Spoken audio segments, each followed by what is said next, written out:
One Piece Egghead Island arc great intensity से लगातार आगे बढ़ रहा है और ऐसा लगता है जैसे इस अमेजिंग आर्क का क्लाइमैक्स अब पास ही है। Currently the incredible battle on Egghead are going down और हम फैंस ने ऑलरेडी कुछ इनक्रेडिबल एक्शन देख लिया है, जिसके लिए thanks to Saturn, Kizaru, Luffy जैसे कैरेक्टर का and of course Sanji as well. ये कैरेक्टर पिछले कुछ चैप्टर से एक ही फाइट में लगे हुए हैं। जैसे जैसे आर्क का क्लाइमैक्स करीब आ रहा है, Luffy looks like he going to be taking centre stage, Saturn और किजारू दोनों को एक साथ कॉम्बैक्ट फाइट में लेके। And this is quite a massive development in the Egghead Island arc और ये हम फैंस के लिए देखना और भी ज्यादा एक्साइटिंग हो जाता है कि कैसे ये सारी चीजें प्लेज आउट करती हैं। तो हेलो गाइस, स्वागत है वन पीस की एक और वीडियो में, जिसमें हम वन पीस के करंट चैप्टर में हुई कुछ अमेजिंग चीजों पे बात करेंगे, जैसे कि लूफी का अकेले ही सैटर्न एंड किजारू से भिड़ जाना, इनका वेगापंक कुछ बहुत बड़ा रिवील करने वाला है और भी बहुत कुछ। इसलिए कुछ भी मिस ना हो, इसके लिए वीडियो को एंड तक जरूर देखना। तो बढ़ते हैं वीडियो की तरफ।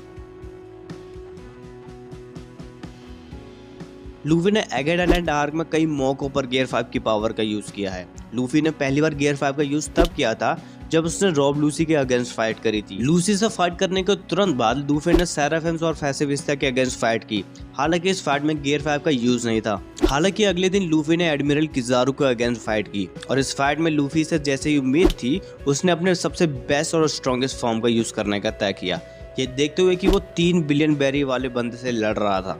लूफी ने अंत में उसे हरा दिया। हालांकि इससे उसका सारा स्टेमिना खत्म हो गया था, जबकि वो ऑलरेडी नॉन स्टॉप कई फाइट कर चुका था।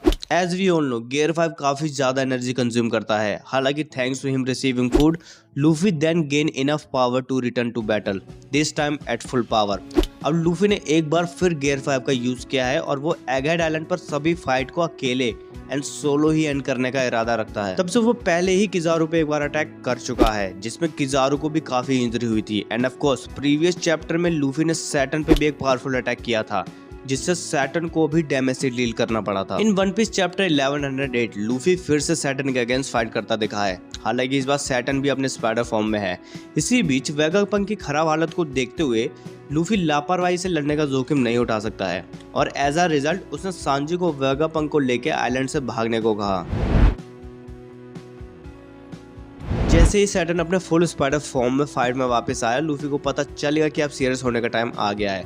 उसने सांजी को वेगापंक को लेकर आइलैंड से निकलने का ऑर्डर दिया एंड सांजी ने वैसा ही किया। एंड किजारू ये सब इतनी आसानी से तो होने नहीं दे सकता, इसलिए ही attacks Sanji with a powerful blow and then stab Vegapunk through the chest. ये देखते हुए कि सांजी कितना स्ट्रॉन्ग है, इस अटैक का उस पर बिल्कुल भी असर नहीं हुआ और उसने फिर से वेगापंक को उठा के भागना शुरू किया। किजारू ने उनका पीछा करने की कोशिश करी, हालांकि उसे उसके रास्ते में किसी और ने नहीं बल्कि लूफी ने रोक दिया, जो कि अपने जायंट फॉर्म में था।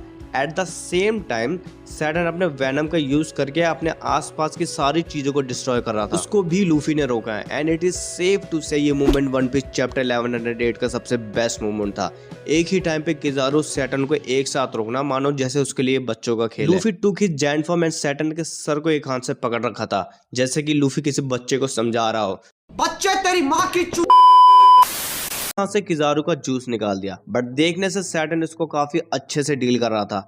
वहीं दूसरी तरफ किजारू की हालत कुछ ठीक नहीं थी, जहाँ पर उसे काफी डैमेज से डील करना पड़ रहा था। As you can see, Kizaru के मुंह से पूरा खून निकल रहा है। किजारू ऑलरेडी काफी इंजर्ड दिख रहा है एंड ये क्लियर है कि लूफी उसे जाने देने को तैयार नहीं है। गियर 5 में शायद ही लूफी कभी सीरियस हो। इनफैक्ट ये दूसरी बार है जब हम फैंस ने लूफी को सीरियस होते हुए देखा है, जिसके पीछे का कारण है वेगापंक का इंजर्ड होना। एंड लूफी लुक कॉन्फिडेंट दोनों से एक साथ लड़ने के लिए and kick his age well. And it's clear Luffy कोई चांस नहीं देगा सैटर्न और किजारू को कि वो सांजी और वेगापंक को चोट पहुंचाए। This battle has now begun and it looks as if it will continue over few chapters.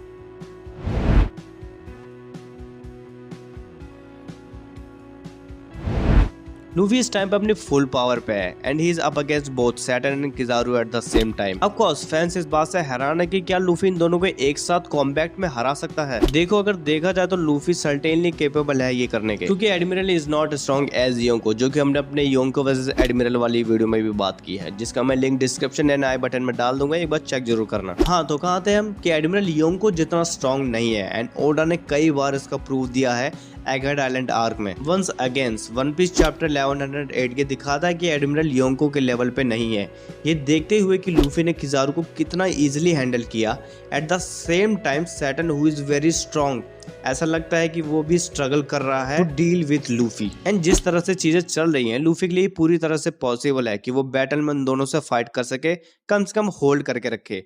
क्या पता लूफी दोनों को हरा दे, however it seems to be very unlikely. And we all know इस बैटल में जहां तक है लूफी अकेला नहीं होगा। जैसे कि वन पीस चैप्टर 1108 में देखने को मिला, डोरी एंड ब्रोगी दोनों उस तरफ जा रहे हैं जहां पर लूफी है। At the same time once Vegapunk safely island के किनारे पहुंच जाए, Sanji might return to the battle once again. ऐसे में बहुत कम चांसेस हैं कि लूफी इस बैटल में हार जाए, क्योंकि उसके पास सपोर्ट काफी है।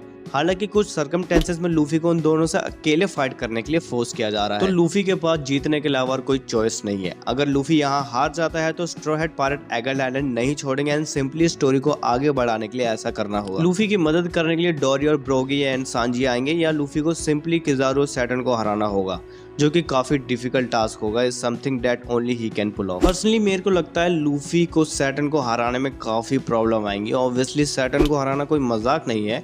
डोरी ब्रोगी लूफी की हेल्प करेंगे। जहां तक मेरे को लगता है सैटर्न को हरा तो नहीं पाएंगे, लेकिन उसको रोक जरूर लेंगे, जिससे straw hat and Vegapunk safely island से बच के निकल पाए एंड सैटर्न कुछ भी नहीं कर पाएगा। एंड इसके भी काफी चांसेस लग रहे हैं कि वेगापंक मर सकता है, क्योंकि उसको काफी सीरियस इंजरी हुई है। चैप्टर के एंड में एक वर्ल्ड वाइड ब्रॉडकास्ट होता है, जिसमें वेगापंक का एक रिकॉर्डेड वीडियो प्ले होती है, जिसमें वेगापंक बोलता है, ये मैसेज तुम्हें शॉक कर देगा जब मैं तुम्हें बताऊंगा the truth about our world. And यहीं पर चैप्टर एंड होता है। एंड इसलिए भी मेरे को लग रहा है वेगापंक मर सकता है।